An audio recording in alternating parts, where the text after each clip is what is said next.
امیر خسرو نے فارسی اور برصغیر کی مقامی موسیقی کو یکجا کر کے قوالی کی بنیاد رکھی، جو آج بھی دلوں کو جوڑنے کا ذریعہ ہے۔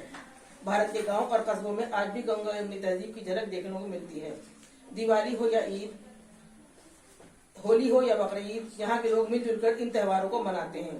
مشترکہ کھانے، موسیقی اور رسم رواج اس تہذیب کی اہم اجزاء ہیں۔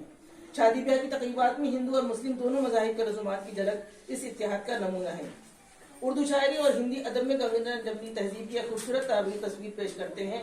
غالب کی شاعری ہو یا پریم چند کی کہانیاں، ان میں انسانیت، بھائی چارے اور محبت کا پیغام ملتا ہے۔ اس طرح فلمی دنیا نے بھی اس تہذیب کو خوبصورت انداز میں پیش کیا ہے۔ جدید دور میں گنگا جمنی تہذیب کو بہت سے چیلنجز بھی درپیش ہیں۔ اگر کہا جائے گنگا جمنی تہذیب بھارت کی شناخت ہے، لیکن اس دور میں یہ تہذیب مختلف چیلنجز کا سامنا بھی کر رہی ہے۔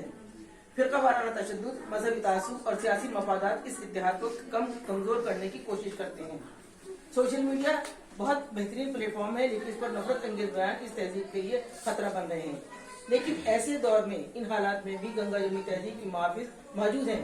مثال کے لیے ایک بہترین ٹیم اس لائبریری میں آپ سب کے اور میرے سامنے روبرو ہے۔ عوام کی اکثریت آج بھی امن، محبت اور بھائی چارے پہ یقین رکھتی ہے۔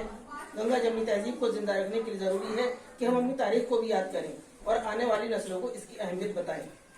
بھارت کی عظمت اس کی گنگا جمنی تہذیب میں پوشیدہ ہے۔ یہ ملک ہے جہاں مختلف مذاہب کے لوگ صدیوں سے ایک دوسرے کے ساتھ رہتے آئے ہیں۔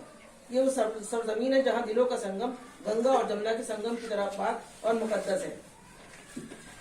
بھارت کی عظمت اس بات میں ہے کہ یہاں پر مذہب اور ثقافت اور ہر زبان کو عزت دی جاتی ہے۔ یہاں کے لوگ نہ صرف اپنی زبان اور مذہب سے محبت کرتے ہیں، بلکہ دوسرے مذاہب اور ثقافتوں کا بھی احترام کرتے ہیں۔ یہی گنگا جمنی تہذیب کا اصل جوہر ہے اور یہی بھارت کو میرا بہان بناتی ہے۔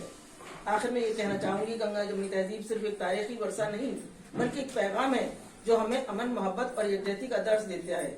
بھارت کی دنیا میں ایک عظیم ملک بنانے کے لیے ضروری ہے کہ ہم اس تہذیب کو محفوظ رکھیں اور اس کی خوبصورتی کو دنیا کے سامنے پیش کریں۔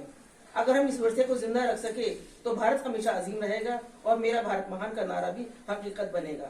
بہت بہت شکریہ آپ سب نے مجھے سنا۔